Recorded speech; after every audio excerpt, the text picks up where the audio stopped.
السلام علیکم۔ الحمد للہ وحدہ والصلاة والسلام علی من لا نبی بعدہ۔ عید کا دن مسلمانوں میں ایک سال میں 2 دفعہ جلوہ گر ہوتا ہے۔ عید کا دن مسلمانوں کے لیے خوشی کا دن ہوتا ہے۔ زمانے جاہلیت میں یا اب بھی دیگر مذاہب میں کسی دن عید کا دن منایا جاتا ہے۔ ان کفار میں عید کا دن ہلا گلا کرنا، کھیل تماشا کرنا، فضول خرچی کرنا اور اپنے آپ سے آزاد ہو جانے کا نام ہے۔ لیکن اسلام میں عید کا دن انسان کو اللہ تعالیٰ کے اور زیادہ قریب کرنے کے لیے آتا ہے۔ عید کا دن کیوں آتا ہے اور مسلمانوں سے کیا تقاضا کرتا ہے، اسی کے متعلق ہم گفتگو کریں گے۔ نمبر 1، تقوی۔ اللہ رب العزت چاہتے ہیں کہ ہر مسلمان میں تقوی اور پرہیزگاری پیدا ہو جائے۔ اللہ تعالیٰ سے ڈر کر گناہوں سے بچنا اور نیکیوں کی طرف بڑھنا تقوی کہلاتا ہے۔ عید الفطر جو کہ رمضان المبارک کے بعد آتی ہے، اس کا مقصد بھی اللہ تعالیٰ نے متقی بن جانا بیان کیا ہے۔ اور عید الاضحیٰ پر کی جانے والی قربانی کے بارے میں بھی فرمایا، لن ینال اللہ لحومها ولا دماؤها ولکن ینالہ التقوی منکم۔ اللہ تعالیٰ کو گوشت اور خون مطلوب نہیں ہے، بلکہ اللہ تعالیٰ کو قربانی کرنے والے کا تقوی مقصود ہے۔ ہر عمل اور قربانی قبول کی بھی ان لوگوں سے جاتی ہے جو تقوی رکھنے والے ہوں۔ اللہ رب العزت فرماتے ہیں، انما یتقبل اللہ من المتقین۔ اللہ رب العزت ہر عمل متقی لوگوں سے قبول کرتے ہیں۔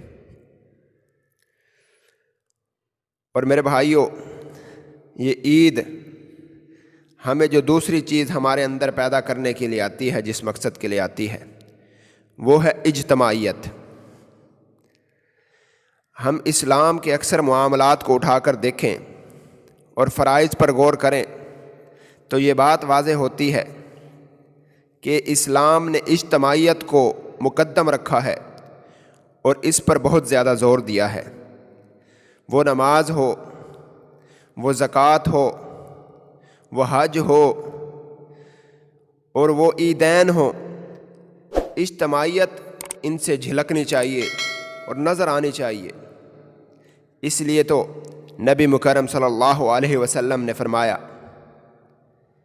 کہ وہ خاتون جو اپنی مخصوص ایام سے گزر رہی ہے، وہ نماز تو نہیں پڑھ سکتی، لیکن اسے چاہیے کہ وہ عیدگاہ میں آئے، سائیڈ پر بیٹھے، نماز ادا نہ کرے لیکن دعا میں شریک ہو، کیونکہ یہ عید کا جو خطبہ ہوتا ہے یہ اجتماعیت ہوتی ہے، ایک دوسرے کے ساتھ ملنا جلنا ہوتا ہے اور دکھ درد میں شریک ہونا ہوتا ہے، اور خاص طور پہ جو امت مسلمہ کے لیے دعا کی جاتی ہے اس کے اندر شریک ہونا ہوتا ہے۔ اور تیسری چیز جو عید ہمارے اندر پیدا کرتی ہے اور اللہ رب العزت ہم سے چاہتے ہیں، وہ ہے احساس۔ میرے بھائیوں، میں سمجھتا ہوں جس انسان میں احساس نہیں وہ انسان نہیں ہے۔ احساس ایسی چیز ہے جو اللہ رب العزت نے جانوروں تک میں رکھی ہے۔ جانور بھی ایک دوسرے کا خیال کرتے ہیں، احساس کرتے ہیں۔ انسانوں کو بھی اسے لازم پکڑنا چاہیے،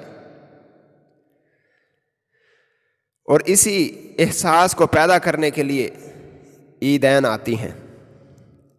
عید الفطر کے موقع پر اللہ رب العزت کا حکم ہے کہ عیدگاہ کی طرف نکلنے سے پہلے صدقہ فطر ادا کیا جائے اور ان غریب فقراء اور مساکین لوگوں کو دیا جائے جو ان خوشیوں کو صحیح طرح لطف اندوز نہیں ہو سکتے۔ یہ صدقہ فطر عطا کیا جائے تاکہ جو غریب مسکین ہیں وہ بھی عید کی خوشیوں میں شریک ہو سکیں۔ اور اسی طرح عید الاضحیٰ کے بارے میں بھی فرمایا، قربانی کرنے والا اپنے جانور کا گوشت غریبوں میں، مسکینوں میں، نادار اور غریب لوگوں میں بانٹے، تاکہ یہ لوگ جنہیں سال کے باقی ایام میں گوشت میسر نہیں آتا، وہ بھی اللہ کی اس نعمت سے لطف اندوز ہو سکیں۔ میرے بھائیوں، یہ عیدین ہمارے اندر تقوی، احساس، اجتماعیت پیدا کرتی ہیں اور ہمیں اللہ کے اور زیادہ قریب کرنے کے لیے آتی ہیں۔